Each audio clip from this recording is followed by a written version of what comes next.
If you are hoping to vent your frustrations on our Issa friend here, I can only apologize. Few as they are now, it took us no time at all to track it down. That suits our purpose perfectly. Now we need only wait for Ardbert to arrive. Weren't you two meant to be attending to the empty? We were, and are, but we can hardly ignore the rest of the world, so we thought we might see how things were coming along. From what we can gather, the answer is strangely. Right now, we think we can do more good here. It is heartening to have all present. Indeed. We will be glad of the additional hands should matters escalate.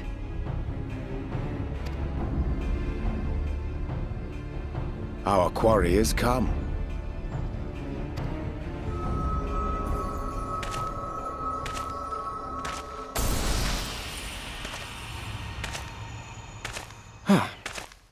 It seems I've lost this particular race.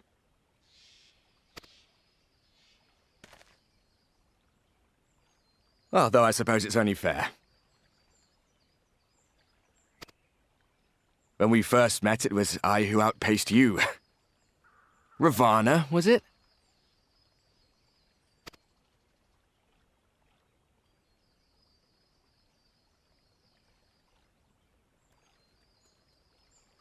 But where are my manners? I wouldn't be here were it not for you, and I have yet to say a word of thanks.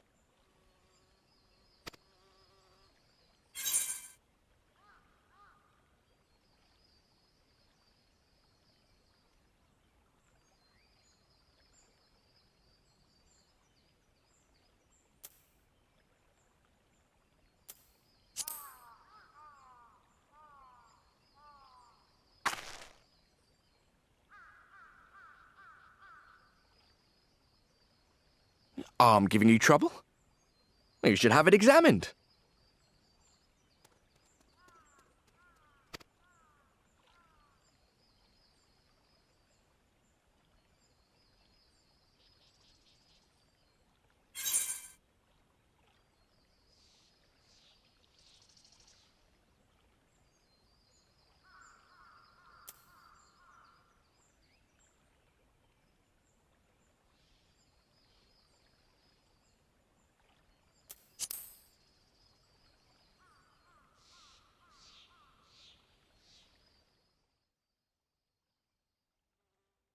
Very well. Let us forego this pretense. After all, it was never you that I needed to deceive.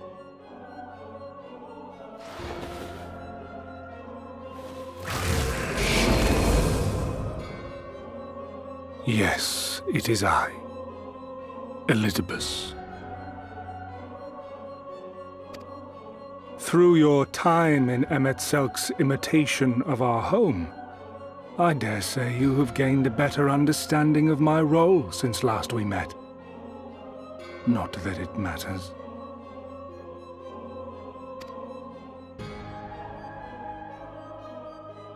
We understand your role, emissary, but not your goal. What is it that you seek to achieve? I seek to enact the will of the Convocation, of course. If it helps you to think of me as but another Ascian, no different in nature or purpose from the rest, you are welcome to do so. Once, I would have said your goal was destruction alone. Now I understand that you fight for something you love, just as we do. Yet though we seem doomed to clash, I bid you consider Emet-Selk's final words. Remember that we once lived, he said. Had he not seen some glimmer of hope in our kind, I do not believe he would have spoken thus.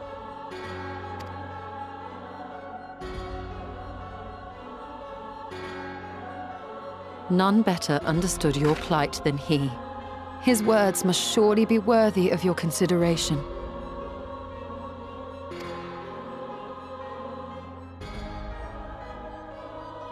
Emmet Selk.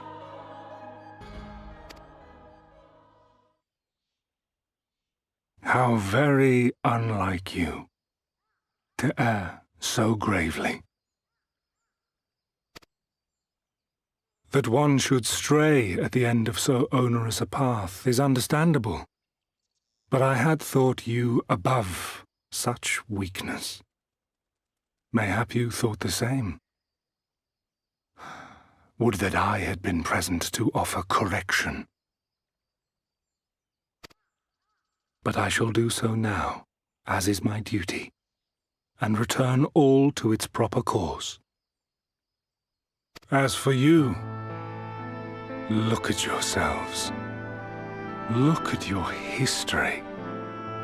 Look back 100 short years to how your greatest warriors were undone. And now, at but a word from me, you raise your hands in answer like the puppets you are. Naught has changed. You fail, and you fail, and you learn nothing. Allow that which is most important to slip through your fumbling fingers like so many grains of sand, again and again and again, and you would remember us. You do forget yourselves.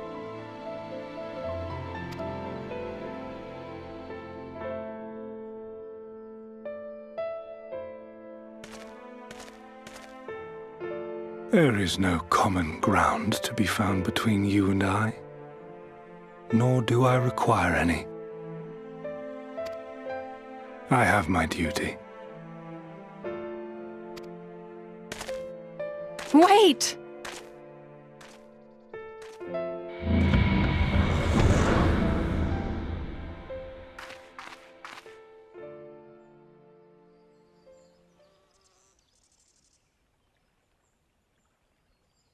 Well, we have confirmed the identity of our foe at least, and 'tis safe to say his objective is the rejoining.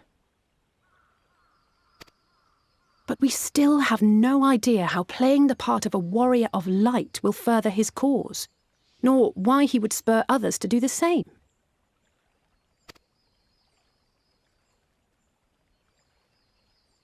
Another visit to the Tempest may shed some light upon these mysteries. Whether we are to exchange words or blows with Elidibus at our next meeting, the fact remains, we know too little. Ere our paths cross again, I would learn more of the world that once was, and of Elidibus himself. In this, we would be best served going directly to his home, much as Emmet Selk came to ours. Though I see the wisdom in thy suggestion, the Amarot we visited is but a phantom born of Emmet Selk's memory. I fear it will teach us little that we do not already know. I quite agree. Yet the ruins of the actual city remain unexplored. Given the vastness of the Tempest, I should not be surprised were there more such structures like to those in which the Ondo reside.